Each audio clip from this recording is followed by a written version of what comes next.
Pandian store serial எபிசோடில் என்ன நடக்க போகுதுங்கிறத இந்த வீடியோவில் பார்க்கலாம். நம்ம மயிலை வீட்டை விட்டு அனுப்பிட்டாங்க. நம்ம மயிலோட அம்மா எவ்வளவோ சொல்கிறாங்க, மயில் எப்படியாவது அந்த வீட்டில் மறுபடியும் உன்னை வாழ வைக்கிறது என்னோட பொறுப்பு அப்படின்னு சொல்கிறாங்க. ஆமாம், மறுபடியும் தயவு செஞ்சு நீ என் வாழ்க்கையில் நீ தலையிடாத, இப்போ தலையிட்டு தான் உன் பேச்சை கேட்டு தான் நான் இந்த நிலமையில உட்காந்துருக்கேன் அப்படின்னு மயில் சத்தம் போடுறாங்க. பயத்தில் அழுதுகிட்டே இருந்த மயிலை பார்த்துட்டு நம்ம பாக்கியம் என்ன பண்ணிடுறாங்க, நம்ம மயிலோட முந்தானையை அவங்க முந்தானையில் முடிஞ்சு வச்சுட்டு படுத்துக்கிறாங்க. நம்ம மயில் யோசிச்சு பார்க்குறாங்க, நம்ம வாழ்க்கையை நம்ம தான் காப்பாற்றணும், யாரையும் நம்பி பிரயோஜனம் இல்லை அப்படின்னு சொல்லிட்டு நேராக கிளம்பி நம்ம பாண்டியன் வீட்டுக்கு வந்துடுறாரு. நைட்டெல்லாம் நம்ம வீட்டுக்கு வெளியவே தான் உட்காந்துருக்காங்க. மறுநாள் காலையில் நம்ம மீனாவும் நம்ம ராஜியும் கோலம் போடலாம் அப்படின்னு சொல்லிட்டு வெளியே வர்றாங்க. வரவுமே அங்கே மயிலை பார்த்துட்டு என்னக்கா நீங்கள் இங்கே உட்காந்துருக்கீங்க அப்படிங்கவுமேனு, வேற நான் இங்கே வராமல் நான் எங்கே போகிறது, இது நம்ம வீடு தானே, அப்போ நான் இங்கே தானே இருக்கணும் அப்படின்னு சொல்லிட்டு இருக்கிறாங்க. ஏன் மீனா, நேற்று நான் இவ்வளோ தூரம் நான் ஃபுல்லாக நேற்று இங்கே நின்று தான் அழுதுட்டு போனேன், நான் விட்ட கண்ணீரோட ஈரம் கூட எனக்கு காஞ்சிருக்காது, ஆனால் நீங்கள் அசால்ட்டாக வாசை தெளித்து கோலம் போடலான்னு வந்துட்டீங்கல்ல, அப்போ மயிலுங்கிற இந்த வீட்டில் ஒருத்தி இருந்ததவே நீங்கள் மறந்துட்டீங்கல்ல, அவளை பற்றி நீங்கள் யாருமே யோசிக்கவே மாட்டேங்கிறீங்கல்ல அப்படின்னு சொல்லிட்டு நேராக கோமதியை சத்தம் போடவுமே, கோமதி கிச்சனில் வேலை பார்த்துட்டு இருந்தமேனிக்கு வேமா வெளியே பார்க்குறாங்க. உன்னை யார் நீங்கள் வர சொன்னது, என் வீட்டு வாசலில் நிற்கிறதுக்கு உனக்கு எந்த தகுதியுமே கிடையாது அப்படின்னு தயவு செஞ்சு இந்த வீட்டை விட்டு வெளியே போயிரு அப்படிங்கிறாங்க.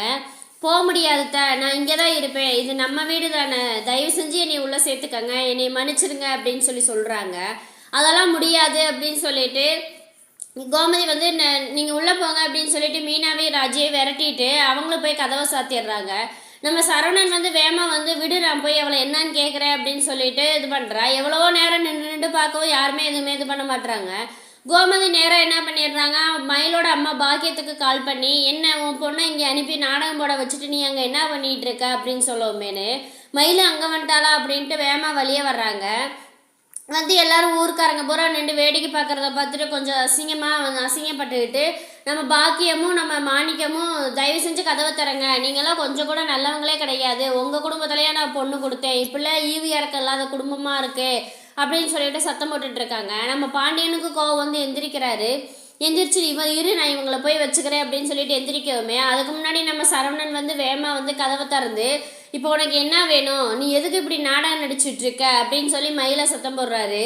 தயவு செஞ்சு இந்த வீட்டை விட்டு வெளியே போயிரு அப்படின்னு சொல்லிட்டு, இனிமேல் இந்த வீட்டுக்கு வெளியே நின்று கத்துற வேலையோ இந்த வேலையோ வச்சுருக்கக்கூடாது அப்படின்னு சத்தம் போட்டுட்ருக்காரு. உடனே மயிலோட அப்பாவை, ஏயா கடையில் காசு எடுக்கும்போது உனக்கு அசிங்கமாக தெரியல, பொய் சொல்லி உன் மகளை என் தலையில் கட்டும்போது உங்களுக்கு அசிங்கமாக தெரியல, இப்போ தான் உங்களுக்கு அசிங்கமாக தெரியுதா அப்படின்னு சொல்லிட்டு சத்தம் போட்டுக்கிட்டு இருக்காரு. சத்தம் போடவுமே, என்ன மாப்பிள்ளை என் பொண்ணோட வாழ்க்கை உங்களுக்கு அவ்வளோ இலக்காரமாக போச்சா அப்படிங்கவுமே, நேற்றுக்கு வரைக்கும் என் வாழ்க்கை உங்கள் 3 பேர்த்துக்கு இலக்காரமாக தான் இருந்துச்சு, நல்லா என்னை இலக்காரமாக தானே பார்த்தீங்க அப்படின்னு சொல்லிட்டு, இனிமேல் இன்னும் இந்த உங்கள் பொண்ணுக்கும் எனக்கு எந்த சம்மந்தமே கிடையாது, தயவு செஞ்சு உங்கள் பொண்ணை கூட்டிகிட்டு போயிருங்க அப்படிங்கவுமே, மாமா அப்படியெல்லாம் சொல்லாதீங்க அப்படின்னு சொல்லி நம்ம சரவணனை நம்ம மயில் சொல்கிறாங்க. தயவு செஞ்சு அப்படிலாம் பேசாத, மாமான்னு மட்டும் கூப்பிடாத, அப்படியே இப்போ சொல்லி தானே என்னோட வாழ்க்கையவே இப்படி ஏமாற்றி வச்சுருக்கீங்க அப்படின்னு சொல்லிட்டு ரொம்ப இதாக பேசுகிறாரு.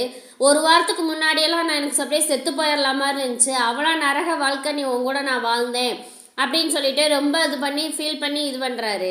செத்து போயிடலான்னு சொல்லவுமே பாண்டியன், கோமதி, அரசி எல்லாத்துக்குமே சங்கடமாக போச்சு. ஏன்னா யாருக்கோ ஒருத்தவங்களுக்காக நோ வாழ்க்கை எதுக்குன்னே நீ வீணாக்கணும் அப்படின்னு சொல்லிட்டு அவங்களும் எல்லாருமே சரவணனுக்கு அட்வைஸ் பண்ணுறாங்க. அப்படி என்ன சரவணன், அப்படி என்ன இப்படி ஒரு நான் கேவலமான ஒருத்தி கூட நான் வாழ்வேன்னு நான் நினச்சி கூட பார்க்கல அப்படின்னு சொல்லிட்டு ரொம்ப இது பண்ணிக்கிட்டு இருக்காங்க. இந்த குடும்ப சண்டையெல்லாம் பார்க்க நம்ம சக்திவேலுக்கு ரொம்ப சந்தோஷமாக இருக்குது. சந்தோஷத்தில் அப்படியே மிதந்துட்டு இருக்காரு நம்ம சக்திவேலு.